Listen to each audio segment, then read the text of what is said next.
His name might be Leo or Cecil or perhaps something more exotic, chosen to evoke the wild majesty of his ancestors.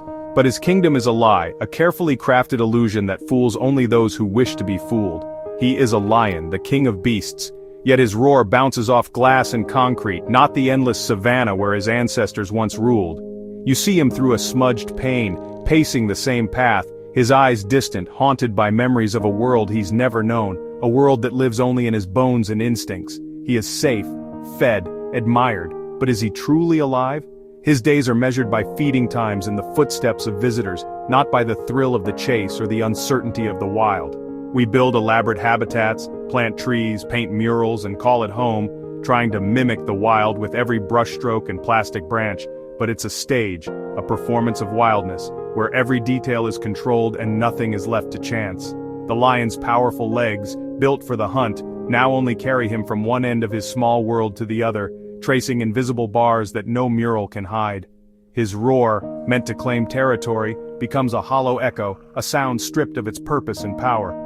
He is a masterpiece, framed for our pleasure, forever separated from the world that shaped him, a living portrait behind glass. Across the zoo the story repeats, each enclosure a chapter in the same quiet tragedy. A grizzly bear sits listlessly, his wild spirit dulled by routine and confinement. An elephant sways in boredom, her massive body longing for the endless plains she'll never see. In trying to bring the wild closer, we've stripped these animals of what it means to be wild, trading their freedom for our curiosity, their instincts for our entertainment. The shocking truth isn't that he's behind glass, it's that we call this a kindness, convincing ourselves that captivity is compassion. To understand what's lost in captivity, you must first understand what it means to be wild.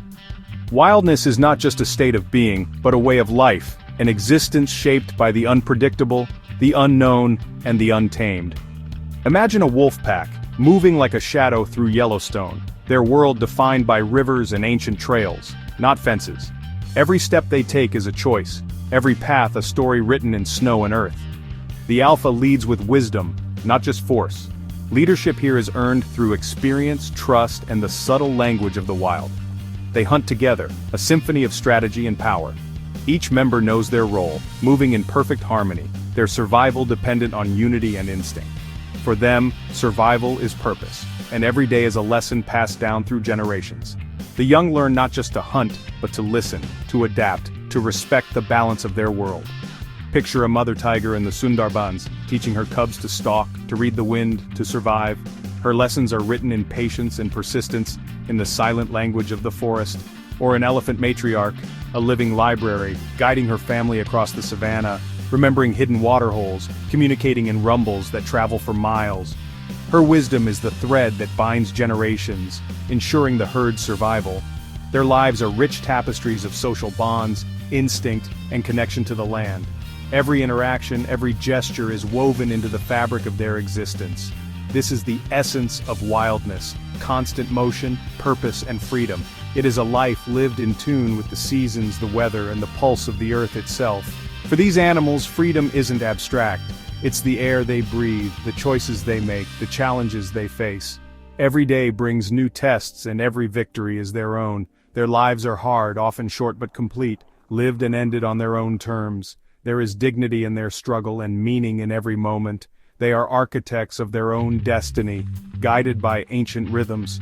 Their journey is shaped by instinct, memory, and the ever-changing world around them. This untamed, unscripted life is something no zoo can ever replicate. The wild is not just a place, it is a spirit, a freedom, and a legacy that belongs to the animals alone. The difference between a wild animal's territory and the space it's given in captivity is almost unimaginable. In the wild, animals are free to wander, explore, and claim vast stretches of land as their own. But in a zoo, their world is reduced to a tiny fenced-in patch, barely a shadow of what they once knew. Take the black bear for example. In the wild, a single bear may roam across 500 square miles, an area even larger than the city of Los Angeles. This space is filled with forests, rivers, and endless opportunities for discovery. In a zoo, that same bear is confined to less than an acre, surrounded by walls and unable to follow its natural instincts. Wolves, too, are meant to command up to 1,000 square miles in the wild, running with their pack and patrolling their territory. But in captivity, their world shrinks to a fraction of an acre, barely enough room to stretch their legs, let alone run. Their drive to run, hunt, and explore is bottled up in a space they can cross in seconds, leading to frustration and restlessness. Elephants, who travel up to 30 miles a day in the wild, following ancient migration routes and family herds, are confined to enclosures smaller than a house, unable to roam or socialize as they would in nature. Even the best zoos, with their carefully designed habitats, can't compare to the continent-spanning lives these animals are built for. The scale is simply not the same. This is why you see unnatural behaviors, swaying, pacing, repetitive movements, a physical manifestation of psychological distress and boredom. Lions, whose prides defend vast territories and roam for miles each day, are lucky to get a single acre in captivity, often spending their days lying in the same spot. We take animals defined by freedom, movement, and exploration, and confine them to spaces thousands of times smaller than their instincts demand, robbing them of the lives they were meant to lead. No amount of artificial rocks, painted backdrops, or enrichment toys can compensate for this theft of space and freedom. Their world is no longer measured in miles but in paces, a few steps back and forth day after day. The math is brutal and undeniable. The difference is not just in numbers but in quality of life. Captivity shrinks their universe to a fraction of what it should be, leaving them longing for a world they can no longer reach. When an animal's needs aren't met, the mind begins to fracture. In zoos, this psychological damage is called zoochosis. It's the tiger pacing endlessly, the bear swaying, the monkey chewing its own fingers, behaviors rarely seen in the wild. Wild animals are busy surviving, there's no time for mind-numbing boredom. In captivity, life is predictable and sterile. Meals arrive on schedule, the environment never changes, and there's nothing to hunt or defend. This lack of stimulation leads to mental breakdown. Repetitive actions become a desperate attempt to feel control. Studies show up to 80% of zoo elephants exhibit stereotypical behaviors. Polar bears pace for hours. These are signs of internal suffering, not quirks. Zoos try enrichment, hiding food, new toys, but these are just distractions, not solutions. The core problem remains: loss of autonomy and space. As long as animals live in environments at odds with their nature, the ghost of zoochosis will linger. It's the visible price they pay for our entertainment. Zoos argue they're modern-day arcs, vital for conservation education and research. For some species, like the California condor, captive breeding has been a last lifeline. In 1987, only 27 condors remained. All were brought into captivity, a desperate gamble that paid off. Today, over 500 condors exist, many flying free. This success would have been impossible without zoos. Zoos also fund global conservation and serve as living classrooms, connecting people, especially children, to wildlife. But here's the flaw. Most zoo animals aren't endangered or candidates for reintroduction. They're born in captivity, destined to live and die in zoos, part of breeding programs to maintain captive populations. Their offspring move from zoo to zoo, not into the wild. They become living props in a conservation play, never knowing true freedom. The ark saves a few, but for most, it's a life sentence. It's easy to romanticize the wild, but nature is no paradise. Life is a constant struggle. Predation, starvation, disease, and injury are daily threats.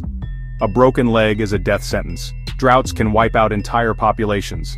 The beauty of freedom is inseparable from its brutality. But today, wild animals face a greater threat: us. Habitat loss, poaching, and climate change are pushing species to the brink.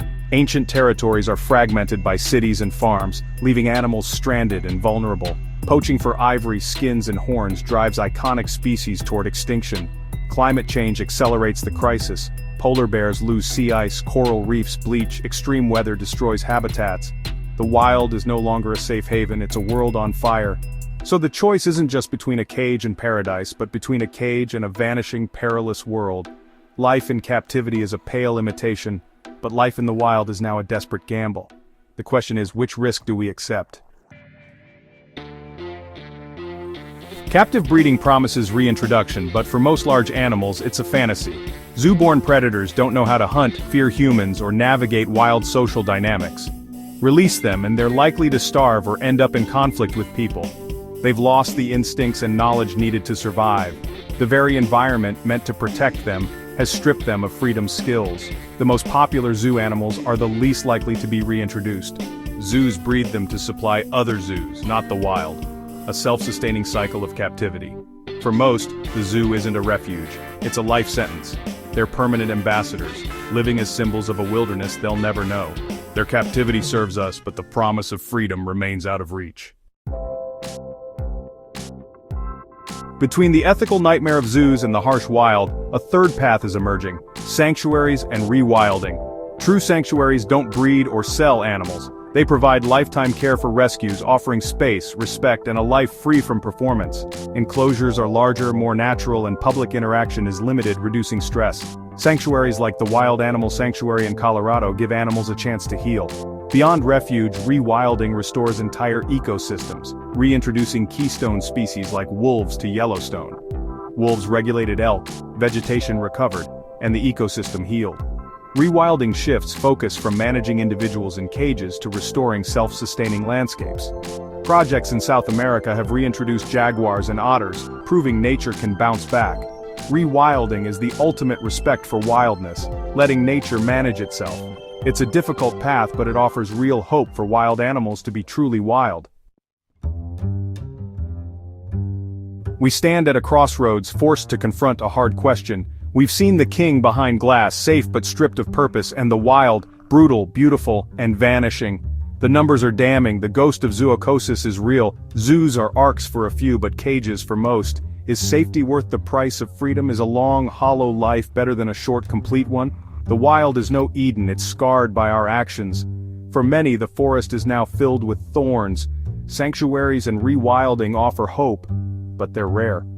The vast majority remain in traditional zoos, so look again at the animal behind the glass. What do we owe these creatures, safety or freedom? The answer isn't easy, but the future of these animals depends on the choice we make together.